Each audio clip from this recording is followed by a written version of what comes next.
Afternoon. It's been a little while since I've done a video. I've been meaning to start doing these again. And since a lot of you are a fan of my cheesecake, which I think is a really good cheesecake, I thought I'd make a cheesecake.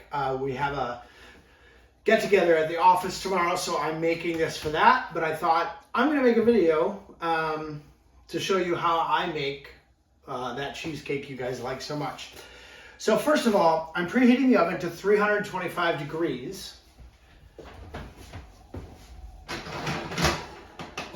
I am putting in a 9x12 or 9x13 glass pan with some water in it because to keep the cheesecake from cracking in the oven while it's baking, you want a little bit of moisture in the oven, so that's what I'm doing. So I took one package of graham crackers, put it in a freezer bag, and then just with my roller pin, rolled it out until it's nice and crumbled up.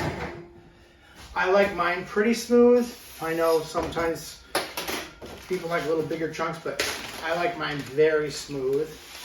So I put that in a bowl so I can mix that up. Great. So 3 tablespoons of sugar. This actually helps it crisp up while it's in the oven. So I get that kind of incorporated through.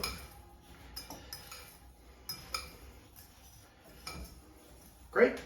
And then I have 1/3 cup melted butter. Some graham cracker recipes call for like 3 tablespoons of butter, a little less. I kind of like mine with a little more butter in it, but who doesn't? I think it crisps up a little nicer, and I feel like it doesn't stick to the cheesecake pan as easily.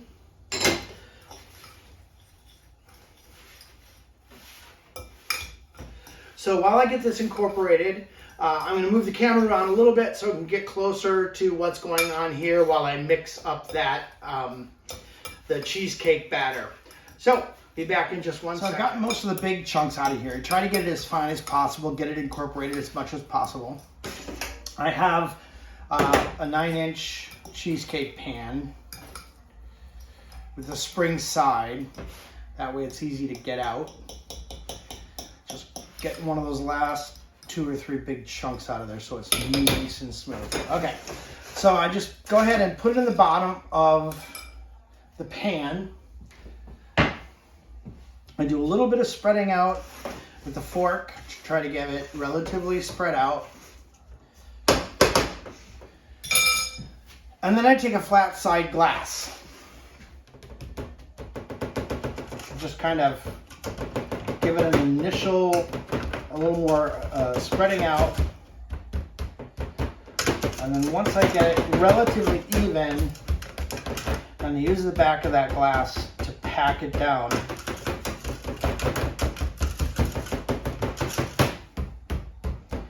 Pretty evenly.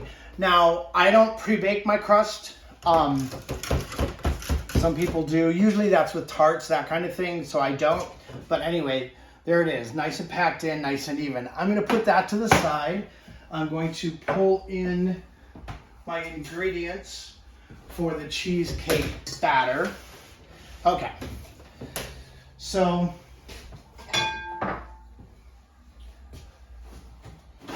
alright, just need to grab a little bowl here. Okay, so it is 4 8-ounce blocks of cream cheese into the bowl. I have had these out for about 3 hours because I really like it room temperature because it makes I think the batter really creamy, and it doesn't give the chance that there could be chunks of cream cheese in there. So I really try to keep that get it as warm as possible before it goes in there. Okay, put the paddle on. Just going to incorporate that for a little while.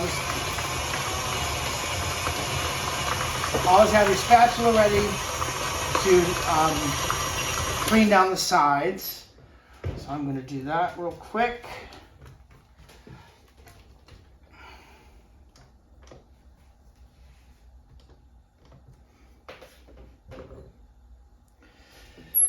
And I'm going to put in 1 cup of sugar. So 4 8-ounce blocks of cream cheese, 1 cup of granulated sugar. And again, I really get that mixed in and let that incorporate. And the sides again. This is important. Cleaning the sides is really important because it makes sure that everything is incorporated, that there aren't things, bits and pieces up at the top. So then I'm going to put in 1 teaspoon of vanilla extract. And again, whip that up nicely. So when I do my eggs, first of all, I know there's the argument between side of the bowl or on a flat surface. I'm a flat surface kind of guy because I think it breaks the egg much more cleanly. Less chance of eggshells because when you shatter it on the side of the bowl, it does that. So this is one of the most important things that I think you should know in regard to making this cheesecake. 1 egg at a time until fully incorporated. Okay. So let me see.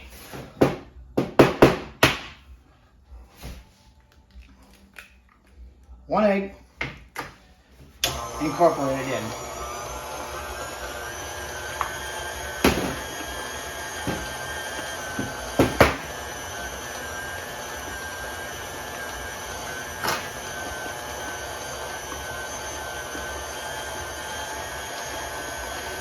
Again, once that second egg is incorporated into the batter,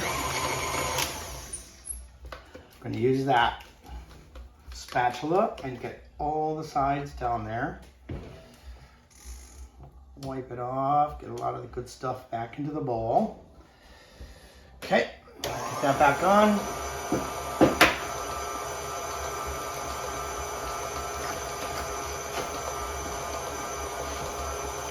Another egg.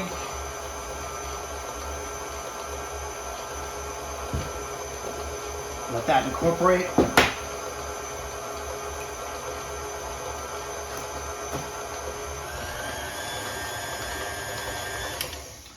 Sometimes with these particular KitchenAids, there's this little dead spot at the bottom, so I always try to get a little scrape down there too. And then again, scrape down the side of the bowl. You just want to make sure that there are no chunks of cream cheese left. So making sure it's down inside is great. Okay, we're going to incorporate that last egg.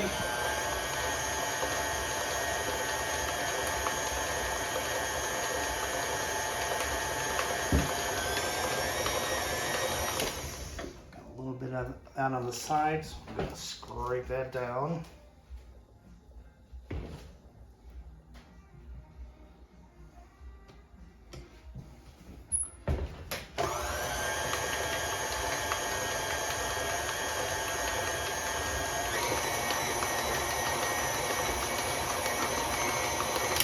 Yeah, that looks great. So I'm going to pull my pan back in here.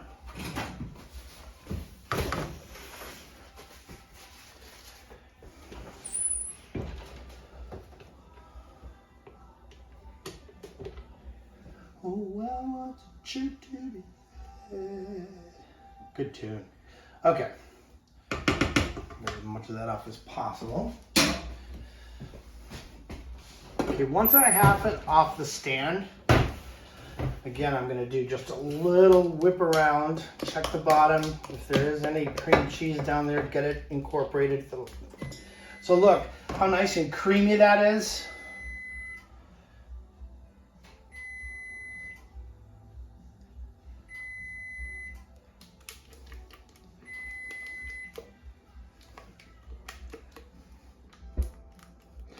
So perfect timing. The oven just let me know that it is heated up and ready to go.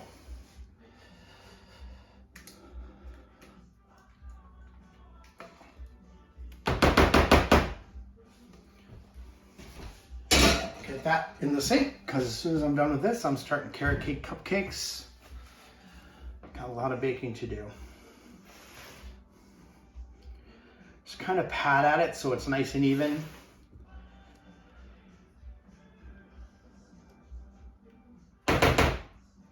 Great, awesome.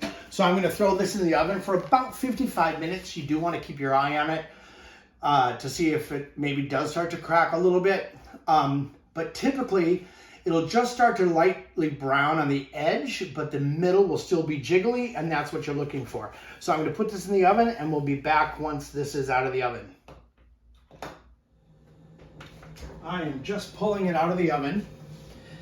No cracks on it.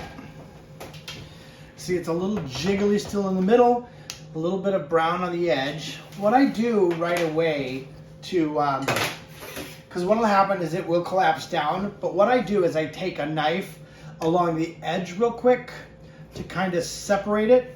That way when it does collapse down, the part of it doesn't cling to the side, because when it does that, then it gives it another opportunity to crack. So just take a little knife around the edge, and now it's just time to let it cool. And we're going to be back in a little bit, and I'm going to start with my show you how to make a carrot cake cupcakes. So I'm back to show you how I cut my cheesecake so you don't crumble it. So I get a knife, as long as a knife as you can get to make the cuts easier. I run the blade under really hot water, and then I dry it off.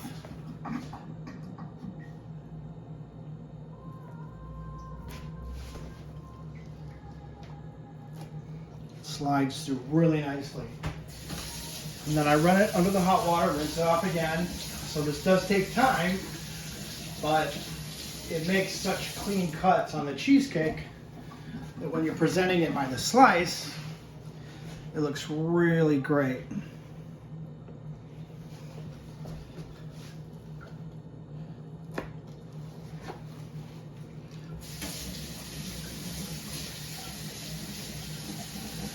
So again, every time, just get that knife really hot, kind of realign them. I'm actually going to cut this into 16 pieces so they're smaller slices so more people can have a piece. Great, so I'm just going to keep going with this, and I'll show you what it looks like when I'm all done slicing. There you have it. Sliced in 16 pieces without crumbs all over the top.